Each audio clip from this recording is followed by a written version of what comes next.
자, 그래, 지난주에 수업 진행한 게 278페이지의 네트워크까지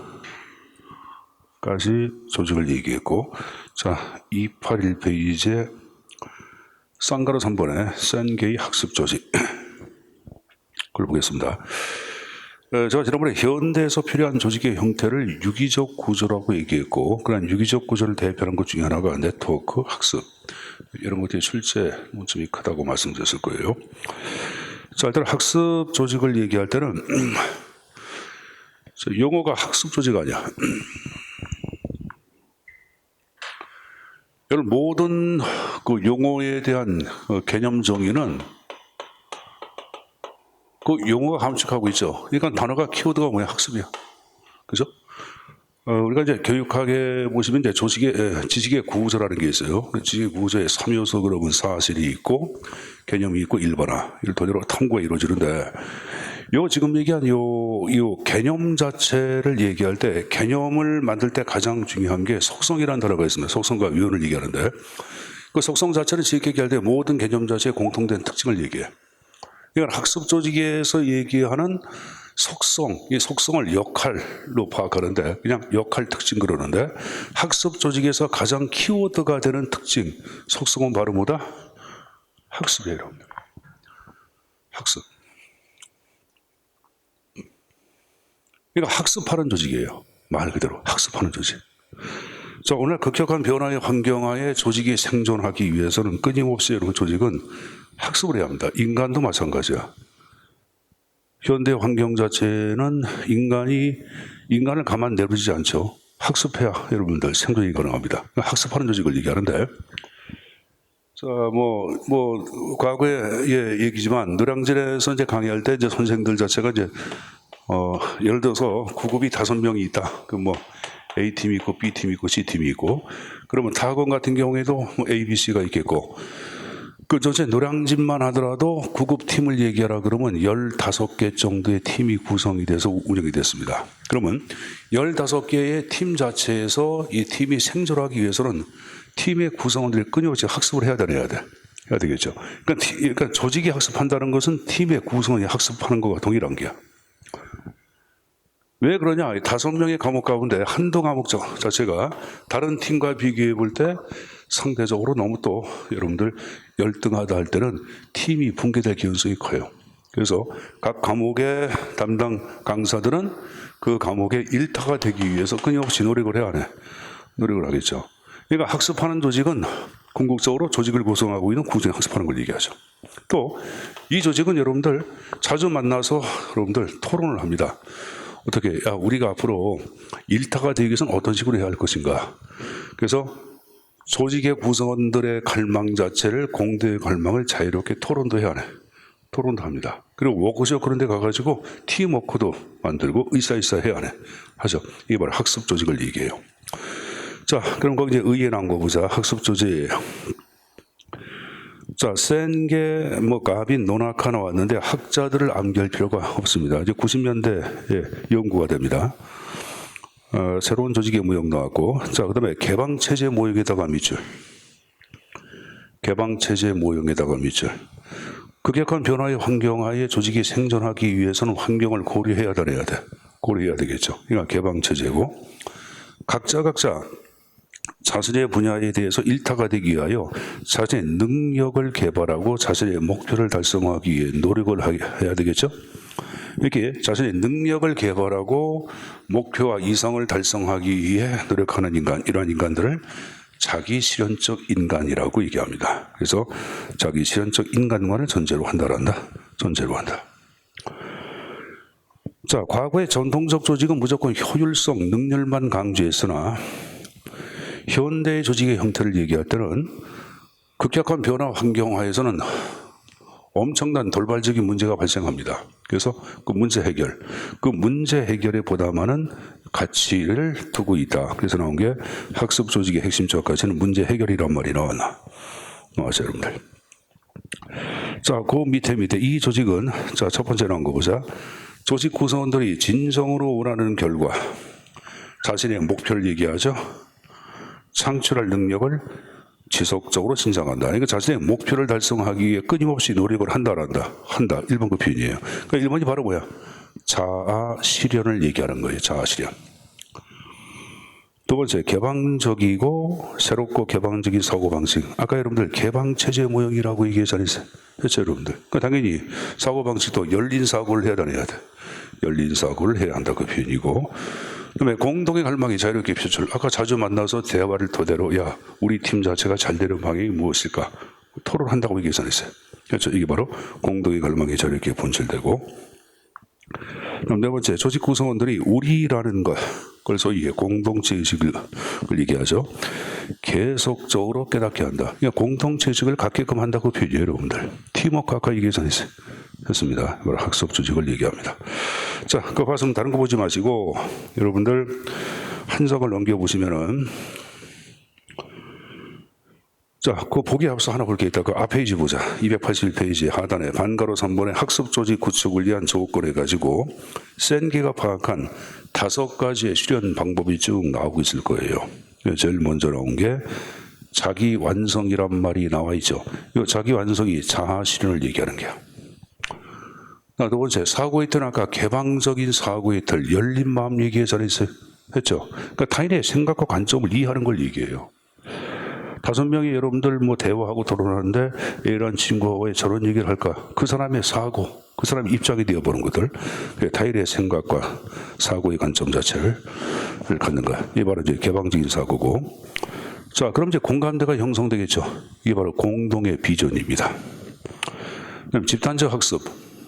가장 중요한 게 뭐예요? 대화야. 대화를 토대로 무엇인가를 계속 깨닫게 하는 거예요. 이게 바로 집단적 학습을 얘기합니다. 그리고 시스템, 체제 중심의 사고예요.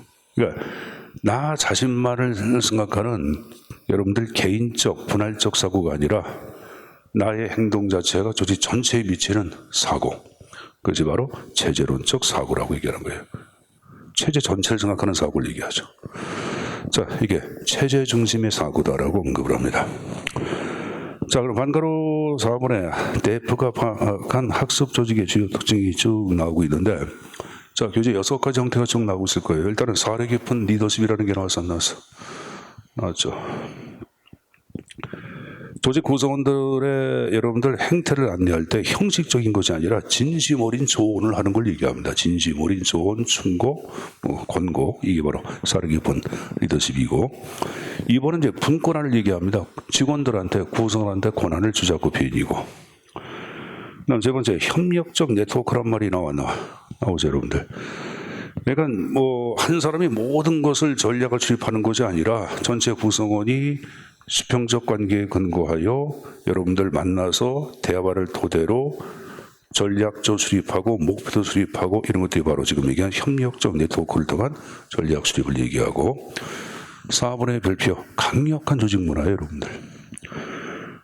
자, 제가 아까 학습 조직은 팀워크 얘기했었어요. 했죠. 그럼 팀워크가 있다는 것은 아주 강력한 응집력을 가진 집단의 문화를 만드는 걸 얘기하는 거예요. 그러니까 네트워크 조직도 학습 조직의 한 형태로 볼 수 있으나 완벽한 학습 조직은 아니죠. 네트워크는 우리 지난번에 잠깐 배웠지만은 네트워크의 관계 자체는 개향망이다 보니까 응집된 조직 문화 형성이 쉽다 어렵다 배웠잖아. 그러니까 네트워크하고는 약간 좀 틀려. 물론 넓은 의미로 볼 때 네트워크는 일반적으로 학습 조직에 해당된다고 얘기하나 양자의 차이점을 얘기할 때는 존재합니다. 특히 강력한 조직 문화가 있다 없다 이거 갖고 보통 네트워크하고 학습 조직을 구분하기도 합니다. 그 밑에 전체 구성원이 정보를 공유하고 있고, 아까 구성의 관계를 얘기했던 수평적 관계로 맺어진다까지 얘기했을 거예요, 여러분들. 그래서 데프트가 방한 학습적인 특성까지 6가지 형태 쭉 숙지해서 내용 좀 가져가시고, 자, 이거 봤으면 이제 또 하나 정리할게.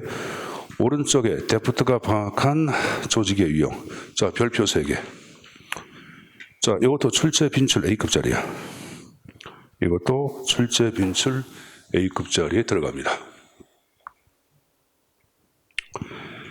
자, 데프트는 이제 고전적인 조직을 대표하는 것을 기계적 구조로 파악했고, 그리고 현대의 조직을 대표하는 것을 유기적 구조에서 이것을 양극으로 나눕니다. 그리고 그 안에 대안적인 조직들을 쭉 열거해 놓고 있어요, 여러분들. 자, 거기 기계 기능 사업 매트릭스 수평부터 6기까지 놓았는데 하나 유의할게. 기계를 갈수록 조직의 형태가 수직적이고 안정성을 강조하고 능률과 효율성을 중시하는 조직을 얘기합니다. 반면에 유기적 구조로 갈수록 수평적 관계고 학습을 중요하고 신축성이나 대응성을 중시합니다. 그래서 이건 순서대로 머릿속에 집어넣어야 돼. 그래서 적어놓자. 기기사 매손해유 규정을. 기기사 매손해유. 기기사 매손해유. 기기사 매손해유. 자, 맨 앞에 기는 기계적 구조, 두 번째 기는 기능적 구조, 사는 사업 구조, 기기사 매트릭스, 수, 내유, 네트워크 유기. 그러니까 그건 여러분들이 머릿속에 그렇게 외워두십시오. 이건 암기해두셔야 합니다. 자, 일단은 그 기계적 구조 자체를 얘기할 때는 아주 쉽게 얘기하면은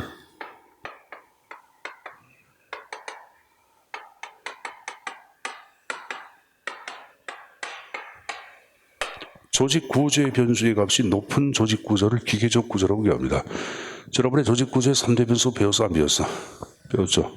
이거 제가 공간의 복집이라고 얘기했지. 그러니까 공식화도 높고 복잡성도 낮고 직권성도 높은 조직 구조라고 배웠어, 안 배웠어? 배웠죠, 여러분들. 우리 지난번에 얘기했던 게야. 자, 그럼 이쪽에 공식화 자체를 얘기할 때는 법규나 문서를 중시한다란다. 조직의 업무 절차를 법으로 규정하는 것들, 문서로 규정하는 것들, 이게 바로 공식화의 정도가 높다고 얘기하는 게, 이게 높은 조직이고, 복잡성 자체를 얘기할 때는 제가 두 가지가 있다고 말씀드렸을 거예요. 하나는 수직적 분화가 있고 수평적 분화가 있다. 그래서 요거는 바로 뭐다? 계층을 계속 만들어가는 걸 얘기하는 거예요. 그러니까 수직적 분화의 정도 아니면 복잡성이 높다고 할 때는 계층제가 발달했다 이런 말을 써. 계층의 수가 많은 걸 얘기하고, 수평적 분화를 얘기할 때는 이건 바로 뭐다? 업무의 분업화. 분업화를 전문화라고 얘기해서 안 했어요. 업무를 계속 날아가는 걸 얘기해. 내가 뭐 예적을 든 게 롯데리아에서 햄버거 만드는 과정, 햄버거 판매하는 과정, 수평적으로 날도까지 날아라. 그럼 여러분들 고기를 다진다, 야채 쓴다, 그런 거 기억나나? 나는 고기만 다져. 그러면 생활의 달인에 나와 안 나와? 나오잖아요, 여러분들. 전문가가 되는 거예요, 여러분들. 기능적 전문가. 자, 그럼 여러분들 봅시다. 짚고 난다 할 테고. 기계적 구조 자체를 얘기할 때 이를 대표하는 것들, 거기 일단은 막스 베버의 관료제란 말이 나오죠. 자, 관료제 이따 학습을 할 거 일단은 밑을 쳐놓고 옆에 한거 보자. 엄격한 불업. 그래서 엄격이란 말은 발달했다 그런 말이에요. 발달했다.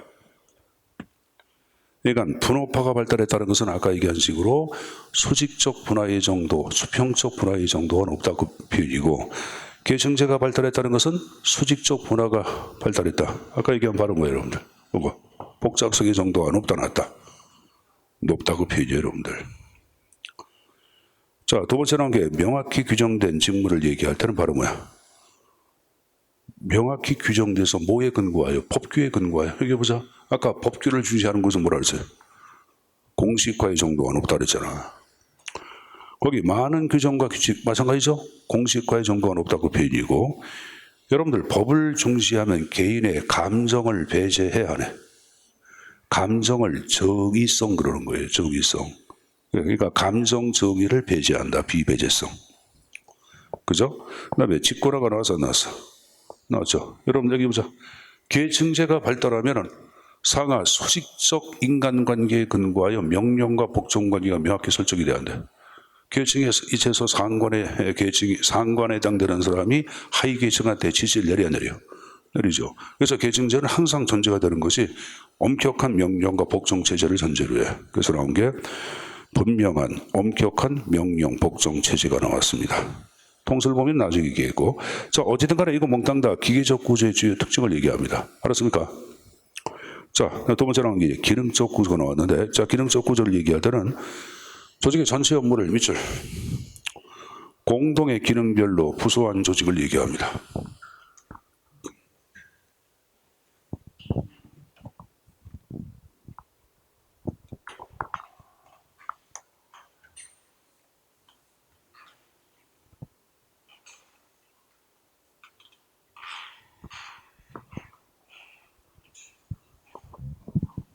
자, K라는 조직이다. 여기 보세요.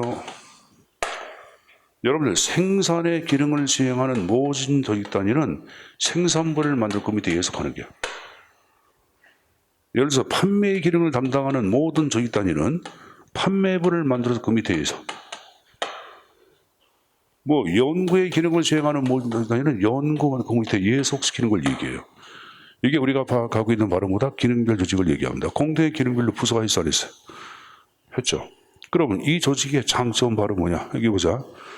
이쪽에 여러분들 판매를 담당하는 사람들끼리 판매 만들었다. 그럼 물어보자.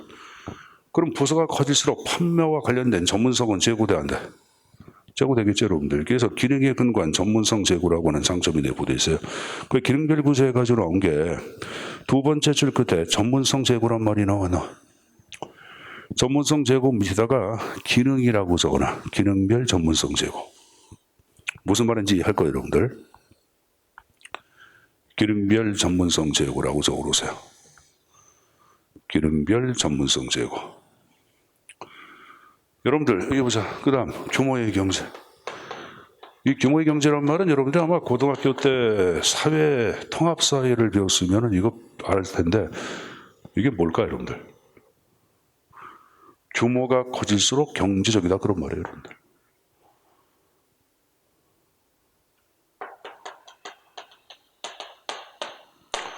자, A라는 강의실에 학생이 10명 있어. 그리고 B라는 강의실에 학생이 100명 있어. 강의실 크기는 똑같아. 그럼 여러분들 10명하고 100명 가운데 학원 입장에서 보다 많은 수익이 발생하는 것은 A야, B야. 자, 그럼 여러분들 임대료 나가고 강사료 나가겠죠. 이걸 고정경비라 그래. 그러면 전체 산출에서 고정경비가 차지하는 비중이 규모가 클수록 작아지는 거야. 그럼 당연히 여러분들 경제성이 높아져? 높아지겠지. 그래서 규모가 커질수록 경제성이 높다고 그걸 규모의 경제라고 얘기하는 거예요. 알았냐? 그럼 이것도 마찬가지야. 규모가 커질수록 전문성은 더욱더 제고돼야 한다. 이 조직은 규모가 커질수록 전문성이 더욱더 제고가 될까 안 될까? 예를 들어서 여러분들 판매와 관련된 모든 전문가들이 계속 판매부에 들어와 안 들어와? 그럼 더욱더 전문성은 제고돼야 한다. 여기에 근거하여 여러분들 조직의 효율성이나 여러분 경제성 제고에 기여한다고 보고 있는 거예요. 그래서 규모의 경제의 제고란 말을 쓰고 있는 거예요. 이해했어요? 지금 요 내용들은 여러분들이 암기할 사항이 아니라 이해가 돼야 돼. 어떤 학원에서 강의하는 선생님들 가끔 보면은 무조건 외워라 하는 분들 계신데 그건 교사제도의 수업은 여러분들 이 점수가 나오는 게 한정돼 있어. 그러니까 여러분 스스로 자꾸 먼저 여러분들 가져가도록 노력을 해야 돼. 그럼 가져가기 위해서는 뭐가 돼야 돼? 이해가 돼야지, 이해가. 여러분들 이 강의 자체는 철저하게 교사 중심의 수업이야. 그러니까 최근의 수업의 형태는 교사와 학생, 학생주도, 최근 교사와 학생과의 상호작용을 얘기하는데 가장 여러분 수업의 효과가 큰 것이 바로 세 번째야. 학생주도는 중구난방으로 흘러. 통제가 안 되고. 그리고 교육의 목표라든가 설정이 없다 보니까 오히려 산만성을 띈다고. 그런데 교사와 학생 간의 상호작용 자체에 근거한 수업의 형태는 친밀도가 높아지고 여러분들 수업의 집중도가 높아지고 또 인격도가 높아진다고 보고 있거든. 그래서 수업을 할 때 선생님이 질문을 많이 하고 학생이 이해 응답을 많이 하면은 강의라고 하는 교사 주도의 수업도 학생과 선생님과의 상호작용 수업 형태로 바뀌고 효과가 커지는 거야. 효과가 커진다는 것은 바로 뭐냐? 여러분들이 보다 많은 걸 가지고 가가지고 합격 가능성이 높아진다고 그런 거예요. 요새 여러분들 이 인터넷 강의를 여러분들 일타 강사들 강의를 많이 들을 거예요. 여러분들 많이 듣는데 그러면 그 강의를 여러분들 1000명이면 1000명이 다 듣는 거 아니에요? 똑같이. 그럼 1000명이 합격을 다 해야 돼? 해야죠. 근데 그게 안 되잖아요, 여러분들. 그러니까 그런 강의들은 한계가 있는 거야. 그러니까 오프라인하고 온라인 강의 자체, 오프라인 강의에서 나와서의 장점은 학생과 이렇게 선생이 이렇게 주고받는 형태. 이게 이제 오프라인. 그게 안 되면 오프라인 나올 필요가 없어요, 여러분들. 그럼 주고받기 위해서는 이해가 전제가 돼야 돼, 안 돼야 돼? 돼야 되겠죠. 그래서 이거 기능별 구조에 대한 이해가 좀 전제가 돼야 한다고 보는 거예요. 그러나 문제가 되는 것은 이질적 기능 간의 갈등과들이. 여기 보자. 이쪽은 여러분들 판매, 이쪽은 생산이라고 가정해 보자. 서로의 기능을 서로 이해를 못하다 보니 이 내에서 부서 간의 갈등을 야기할 위험성이 있다 없다? 있다, 그 표현이에요. 그래서 거기 이질적 기능 간의 조정군란은 기능적 부서 간의 갈등을 야기한다고 보는 거예요. 기능적 부서 간의 갈등을 야기한다. 이 바로 기능 구조를 얘기합니다. 거기 여러분들 그 장이 있고 관리부가 나와야 돼. 관리부, 생산부, 영업부 이런 식으로. 그림이 좀 잘못됐다. 자, 그 다음 여러분들 사업구조 자체를 얘기할 때는 저 밑줄 산출물에다가 밑줄 산출물에 기반을 둔 조직구조 이렇게 나왔죠. 자기 완결적 여러분들 일단 나왔는데 자기 완결을 얘기할 때는 이 사업구조 안에도 뭐 관리와 생산과 영업이 다 있다고 보는 거예요, 여러분들. 자, 여기 보세요. 이게 무슨 말이냐면은 요 기능별 구조를 얘기할 때는 이질적 기능 간의 갈등과 대립을 야기하다 보니까 각종 문제점을 야기해요. 그래서 언제부터 조직의 형태는 이 구조에서부터 사업 구조 형태로 바뀌었어요, 여러분들. 그래서 K란 조직이 있다 그러는 것을 여러분들 어떻게 하냐? 냉장고 사업부 이런 식으로, 스마트폰 사업부 이런 식으로 여러분들. 그리고 컴퓨터 사업부 이런 식으로. 그리고 그 밑에 여러분들 지금 이게 냉장고 사업부에서도 생산과 판매하고 연구가 필요치 않아. 필요하겠죠. 그래서 하나씩 차출하는 게야. A1 데려오고 B1 데려오고 C1 데려오고 이렇게. 알았습니까? 이쪽에 여러분들 스마트폰 사업부도 마찬가지죠. A2, B2, C2를 데려오는 거예요. 여기도 마찬가지로 A3, B3, C3를 데려오는 거야. 그러면 각자 사업부 나름대로의 자기 완결적 조직 단위가 돼야 안 돼? 되겠죠. 이게 사업구조로. 냉장고 사업부, 냉장고를 산출해야 하네. 하죠. 스마트폰 사업부, 스마트폰을 산출해야 하네. 산출물을 단위로. 이거 우리가 지난주에 민츠버그의 조직의 이용 가운데 분립구조 배웠어, 안 배웠어? 278페이지 펴봐. 278페이지 맨 위에 그림에, 맨 위에 그림, 왼쪽에 사업부라고 나와. 이게 분립구조고 지금 이 사업구조가 바로 이 사업부 구조, 분립구조를 얘기하는 거예요.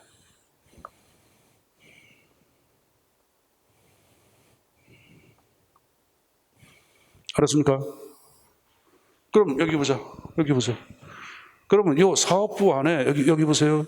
생산과 판매와 연구 자체가 각자 하나씩 차출된 거예요. 하나씩. 근데 요거는 얘는 얘를 대표하고 얘는 얘를 대표하다 보니까 일적 기능 간의 갈등과 대립을 이야기하겠지만 요 안에서 서로 갈등이 있으면은 사업 본부장 자체가 둘이 불러서 싸움질하지 마 하고 여러분들 조정과 통제를 가야 한 거예요. 가겠죠. 그래서 이 조직의 최후의 장점을 얘기할 때는 사업부 구조 두 번째 줄 끝에 그 안에서 기능 간 조정이 용이하다. 그다음 밑줄 기능 간 조정이 용이하다. 일단은 밑줄 쳐놓으세요. 자, 제가 방금 전에 기능 간 조정이 용이하다고 얘기했어요. 자, 여기 보세요. 자, 선생님이 삼성, 갤럭시 스마트폰을 갖고 있다. 뭐 21일 갖고 있다. 근데 불만이 굉장히 많아. 그럼 어떻게 스마트폰 사업부에다가 전화를 해야 하네? 하겠죠. 글을 남기든지. 그러면 고객의 요구 자체, 어떤 산출물에 대한 고객의 요구 자체를 바로바로 반영해서 지금 얘기한 식으로 문제점을 시정을 할까 안 할까? 하겠죠, 여러분들. 과거 이 조직은 그렇게 할 수가 없어. 산출물이 뭔지도 모르잖아요, 여러분들. 근데 저 산출물이 딱딱 나와 있으니까 그 산출물에 대한 불만이 많으면은 그 사업부에다가 전화 안 되든가 여러분들 이메일 보내든가 아니면 SNS 댓글 달아가지고 불만을 얘기하고 시정을 요구할 수가 있는 거예요. 그러면 요 조직하고 요 조직을 비교해 볼 때 고객 요구에 대해 보다 탄력적으로 긴밀하게 대응하는 것은 요 조직이야, 요 조직이야. 사업부야, 기능이야. 사업부. 그래서 사업부 조직이다. 하나 더 적어놓자. 고객 요구에 신속한 대응. 고객 요구에 신속한 대응이 가능한 것, 지금 얘기한 사업 구조를 얘기합니다.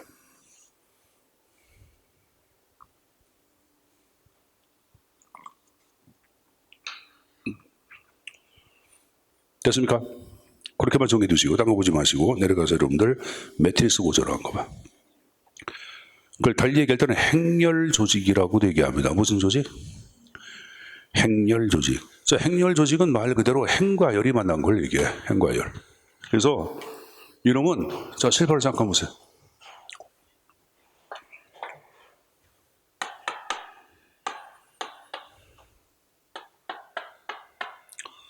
요 조직을 내가 약간 그림의 형태를 바꿀게. A1, A2, A3. B1, B2, B3. C1, C2, C3. 이건 기능별 구조 여러분들. 내가 그림 약간 바꿔놓은 거예요, 여러분들. 그리고 여기다가 여러분들 각각 사업부 자체를 하나씩 결합하는 거예요, 여러분들. 이런 식으로. L, M, N 해가지고 이런 식으로. 노란색은 바로 뭐다? 사업구조를 얘기하는 거야. 노란색은 이런 식으로. 이런 식으로. 그래서 이 조직은 이제 기능별 구조하고 사업 구조를 이중적 화학적으로 결합한 입체 조직이라고 얘기하는데, 자, 이게 보자. 대형 학원 같은 경우에는 뭐 공무원 임용부, 교사 임용부, 중개사 임용 이런 식으로 나눠져 있다고. 근데 한시적으로 K라는 학원에서 예를 들어서 직업 상담사 자격증반을 운영하려고 그래. 이게 사업 구조야. 직업 상담반이라는 특수한 사업을 운영하려고 그래. 그럼 어떻게 하냐면은, 자, 직업 상담사의 시험 과목은 직업 정보론이라는 게 있고, 그 다음에 상담 심리학이 있고, 노동관계 법규 세 가지가 있어요, 여러분들. 그러면은, 자, 공무원 임용팀 가운데 직업 정보론과 관련된 전문성을 띈 사람도 있어요. 선생님 같은 경우도 직업 정보론 책을 국내에서 최초로 냈어요. 형설 출판사에다 책을 냈고, 선생님 자랑하는 게 아니라 책을 최초로 냈어요, 여러분들. 냈는데, 그러면 공무원 임용에 그런 사람들 하나 차출할 수 있어, 없어요? 있죠. 자, 그 다음, 이건 여러분들 교원 임용부야. 교원 임용은 여러분 여기 교육학 가게 된 사람 있지 모르겠지만 교육학에 교육 상담, 교육 심리학 나와. 늘 인지 구조론적 관점 그런 거 배워 안 배워? 자, 하여간에 교육학에도 여러분들 교육 상담, 교육 심리가 나와요, 여러분들. 그래서 거기 한 사람 데려오는 거야. 예, 임용고시에서. 요즘 중개사 같은 경우에는 여러분들 각종 관계법규를 담당하는 선생이 있어 없어? 있겠지. 그럼 노동관계법규에서 한 선생. 그럼 기존 기능별 구조를 그대로 유지한 상태에서 지금 얘기한 한시적으로 사업 구조를 운영을 한 게 안 한 게? 한 거죠. 이게 지금 얘기한 식으로 매트릭스 조직을 얘기하는 거예요. 거기 보세요. 기능 구조와 사업 구조 밑에 줘놓고 화학적 이주를 결합한 조직의 구조인데, 그럼 이 조직은 여러분들 두 번째 줄, 아까 기능 부서는 전문성 제고라고 하는 장점이 있다 그랬죠. 그래서 나온 게 기능 부서의 전문성 밑줄. 자, 그리고 사업부 같은 경우에는 여러분들 아까 신속한 대응성 얘기해서 했죠. 그래서 사업부서의 신속한 대응성을 결합했다 이렇게. 이 바로 매트리스 구조를 얘기하는 거예요. 이해했습니까? 자, 그럼 이 조직은 여기 보자. 이 조직도 문제점이 있는데, 문제가 바로 뭐냐? 투보스 체제라고 하는 문제점이 내포되어 있어요. 자, 그럼 이 친구로 볼 때는 이쪽에 임용부의 부장이 있어 없어? 있고, 이쪽에 직업 상담사 자체 임용의 부장이 있어 없어? 있겠지. 그럼 이 부분에 명령을 내려 안 내려? 얘 볼 때는 대갈통이 두 명이야. 그럼 누구의 명령을 따라야 할지 심리적 곤란 상태가 발생해야 하네. 하죠. 그래서 적어보자. 여기서 단점 적어봐. 이중 명령 구조에 의한 갈등을 야기. 적어보세요. 이중 명령 구조에 의한 갈등을 야기하는 것들 바로 뭐다? 매트리스 구조다. 이렇게만 좀 적어놓자. 됐습니까? 자, 그럼 넘겨서 여러분들 수평적 구조. 자, 수평적 구조는 쉽게 팀제를 얘기하면 우리 앞에서 팀제 배웠어 안 배웠어? 저는 팀제 동그라미. 나 6번에 네트워크 배웠어 안 배웠어? 지난주에 배웠습니다. 설명생략. 그 다음에 유기적 구조를 얘기할 때는 이를 대표하는 게 학습 조직이 이를 대표합니다. 뭘 대표한다? 학습 조직. 자, 그리고 또 하나 여기 보세요. 아까 다시 물어보자.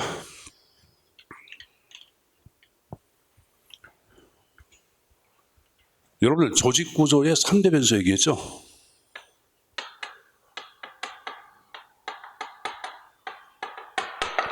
자, 3대 변수는 뭐가 있어?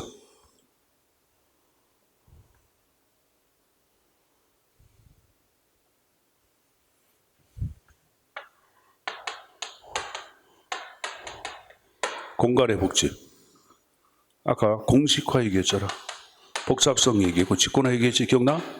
자, 그럼 아까 기계적 구조는 요 3대 변수가 높다, 낮다? 높다. 그럼 반대에 있는 유기적 구조는 3대 변수의 값이 낮겠죠, 여러분들. 그래서 여기다 구조에다가 적어놓자. 조직 구조의 3대 변수, 낮음이라고 적어놔. 낮음. 3대 변수 낮음이라고 적어놔. 유기적 구조, 기계적 구조 얘기했는데, 자, 여러분 교재 이제 어디 잠깐 좀 보냐면은, 뒤에 걸 잠깐 좀 보고 가자. 페이지 315페이지. 315페이지.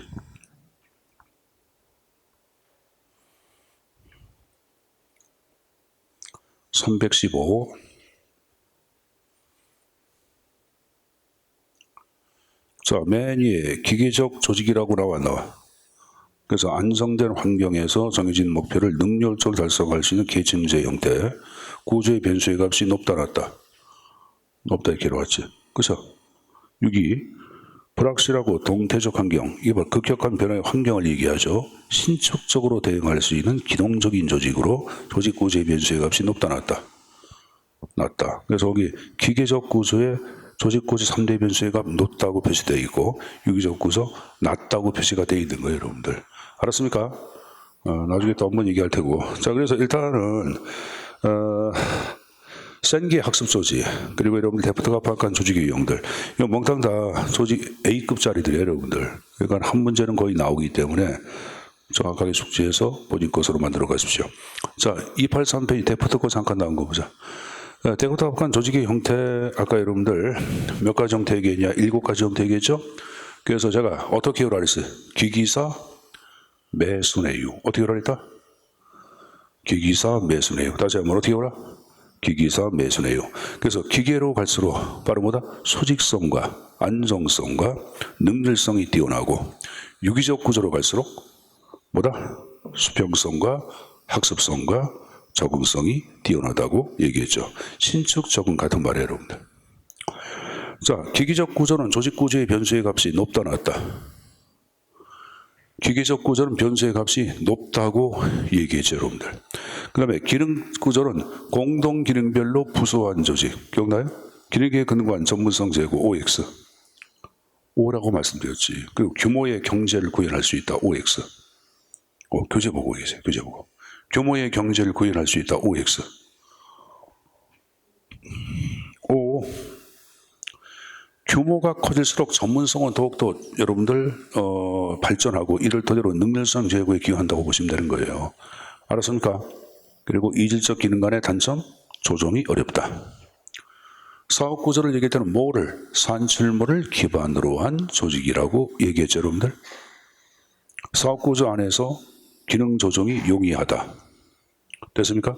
그리고 고객 요구에 신속한 대응성을 제고할 수 있다고 하는 장점이 내포되어 있다. 내려가서 매트릭스.